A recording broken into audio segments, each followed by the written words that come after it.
नमस्कार दोस्तों, मेरा नाम है देवनाथ पांडे और आप देख रहे हैं BDF न्यूज़। देश की राजधानी दिल्ली में अपराध इस वक्त इस कदर अपने चरम पर पहुंच चुका है कि आम लोग को बहुत छोटी सी बात है, बदमाश और पुलिस वालों को भी मारने से, उनकी हत्या करने से बिल्कुल भी खौफ नहीं खा रही हैं और किसी बात का बदमाशों के अंदर कोई भी डर इस वक्त नहीं दिखाई दे रहा है।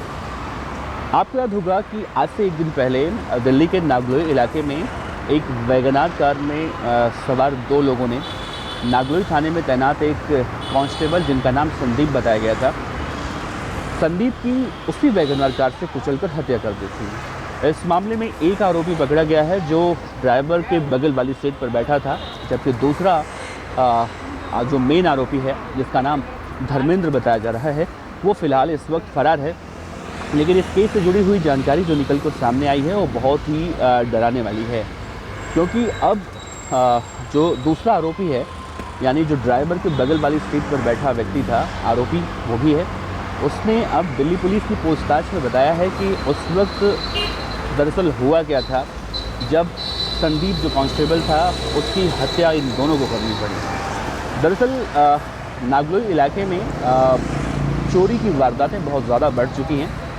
इसको लेकर हेड कांस्टेबल संदीप और उनके दो साथी वहाँ पर गश्त करने की सोच रहे थे ताकि चोरों को पकड़ा जा सके। तभी सादी वर्दी में, सिविल ड्रेस में संदीप वहाँ पर घूम रहे थे। उन्होंने एक वैगनार कार देखी जो वहाँ पर खड़ी थी। वैगनार कार में जब उन्होंने अंदर झांक कर देखा तो उनका जानने वाला व्यक्ति उसमें बैठकर शराब पी रहा था, बगल वाला व्यक्ति भी बैठकर शराब पी रहा था। इन दोनों को जब शराब पीने से संदीप ने मना किया तो उन्होंने अपनी धौंस दिखाते हुए कहा कि अपनी औकात में रह और मुझे पता है मुझे क्या करना है, तुझे किसी दिन मैं दिखा दूंगा कि मैं कितनी बड़ी चीज़ हूँ। उसके बाद संदीप ने कहा उनसे कि चलो थाने में चलो, गाड़ी में बैठकर शराब पीना कानूनन जुर्म है। और इसी बात से वो इतने ज़्यादा नाराज़ हो गए कि उन्होंने संदीप की हत्या करने की सोच ली। कहा जा रहा है कि रजनीश के उकसाने पर, यानी रजनीश जो आरोपी के बिल्कुल बगल में बैठा था, उसने कहा चल आज इसके ऊपर गाड़ी ही चढ़ा देते हैं। शुरुआती पूछताछ में ये जानकारी निकल कर सामने आई है कि उसने पहले संदीप ने जब थाने चलने को कहा तो उसने अपनी वैगनार कार को बहुत ही तेज़ी से आगे की तरफ बढ़ा दिया। लेकिन इसके बाद भी जब संदीप ने अपनी स्कूटी से उन दोनों बदमाशों का पीछा करना शुरू किया और उसकी कार को जब उन्होंने ओवरटेक कर लिया तो उसने फिर टक्कर मार दी और कहा कि आज इसके ऊपर गाड़ी चढ़ा दे। फिर गाड़ी से टक्कर लगते ही संदीप कुमार नीचे गिरते हैं और सामने से एक और गाड़ी आ रही थी। उन दोनों गाड़ियों के बीच में फंस कर उनकी न सिर्फ बहुत ज़्यादा दर्दनाक मौत होती है बल्कि वो कई बार टक्कर भी मारता है आरोपी। यानी कि आरोपी धर्मेंद्र और रजनीश, इन दोनों की यह मंशा थी कि किसी भी तरह से हेड कांस्टेबल संदीप कुमार को मार दिया जाए। इस पूरे मामले में जब ये सब वहाँ पर हो रहा था, CCTV में ये सारी वारदातें उस वक्त कैद हो रही थी, तभी पीछे से दो पुलिस वाले और आते हैं जो संदीप के साथी होते हैं। उन्हें देखकर आरोपी वहाँ से भागने की कोशिश करने लगते हैं। गाड़ी स्टार्ट कंडीशन में होती है।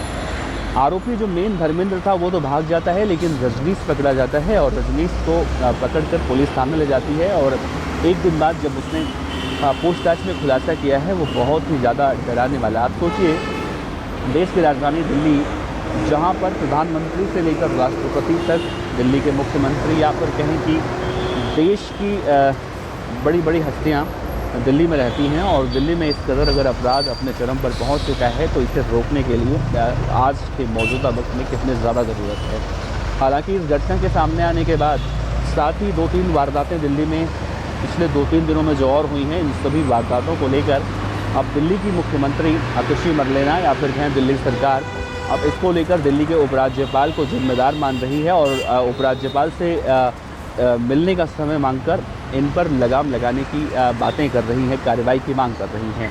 ऐसे में दिल्ली के एक मंत्री हैं सौरभ भारद्वाज, उन्होंने साफ तौर से कहा है कि LG साहब, अगर आप दिल्ली में जो कानून व्यवस्था पूरी तरह से चरमरा गई है, इसे जल्द से जल्द अगर नहीं रोकते हैं तो कहीं ना कहीं आने वाले समय में ये भी देखने को मिल सकता है कि कोई भी दिल्ली में महफूज नहीं है। फ़िलहाल आज इस पूरे मामले में आम आदमी पार्टी के कई बड़े नेता दिल्ली के उपराज्यपाल वीके सक्सेना से मुलाकात करेंगे और उनकी कोशिश रहेगी कि दिल्ली में इस तरह से जो आपराधिक वारदातें लगातार अंजाम दी जा रही हैं, इन सब पर रोकथाम लगाई जा सके। दूसरी तरफ दोस्तों, ये सब कुछ चल ही रहा है। 3 वारदातें जो मैंने पहले बताई थी कि दिल्ली के अलग अलग इलाकों में किस तरह से गैंगस्टर गोल्डी बराड़ और हिमांशु भाऊ, दीपक बॉक्सर ने अलग अलग जगहों पर रंगदारी के लिए पर्चियाँ फेंकी थी। इसके बाद भी कल की तारीख में देखने को मिला गैंगस्टर जितेंद्र गोगी, जिसकी हत्या हो चुकी है। गोगी के नाम पर एक बीजेपी के नेता के ऊपर फायरिंग करवाई गई है। हालांकि फायरिंग करने के बाद वो बच गए, लेकिन उनसे भी रंगदारी मांगी गई है और कहा गया है कि ये लास्ट वार्निंग मैं तुम्हें दे रहा हूँ। आप सोचिए, एक के बाद एक लगातार इस तरह से वारदातें देश की राजधानी दिल्ली में इस वक्त हो रही हैं, लेकिन दिल्ली के अंदर गैंगस्टरों पर लगाम लगाने की बात तो बहुत दूर की है। गैंगस्टरों पर जितना लगाम लगाया जा रहा है, गैंगस्टर उतने ही ज़्यादा रौद्र रूप से या खौफनाक तरीके से वारदातों को अंजाम देने की कोशिश करने में लगे हुए हैं। ऐसे में सबसे बड़ा सवाल उठता है कि आखिर इन गैंगस्टरों को जेल में रखने के बाद भी जब इस तरह की कार्रवाइयाँ हो रही हैं, तो आखिर इनको कहाँ रखा जाए। कुछ दिन पहले एक बड़ी जानकारी निकल कर सामने आ रही थी, जब पंजाब के मशहूर सिंगर सिद्धू मूसेवाला की हत्या हुई थी। उसके बाद NIA ने जब देश भर में इन गैंगस्टरों के अलग अलग ठिकानों पर छापेमारी की थी, उस वक्त कहा गया था कि इन गैंगस्टरों को काला पानी की सज़ा होगी, लेकिन उसके बाद से कुछ हुआ नहीं। और यही सबसे बड़ी कमी कहीं ना कहीं देखी जा रही है। अगर इन पर बड़ी कार्रवाई नहीं होती है, तो शायद इस तरह की घटनाएं जो कहीं ना कहीं ज़्यादा ही देखने को मिल रही हैं, इनकी संख्याओं में इजाफा ही हो, इसमें कमियां ना देखने को मिले। बहरहाल लगातार कोई दिन ऐसा नहीं बीतता है कि दिल्ली में इस तरह की वारदातें ना हो। अब इस पूरे मामले में दिल्ली सरकार LG के ऊपर तो हमलावर है, लेकिन LG क्या कुछ कहते हैं, ये देखना बड़ा अहम होगा।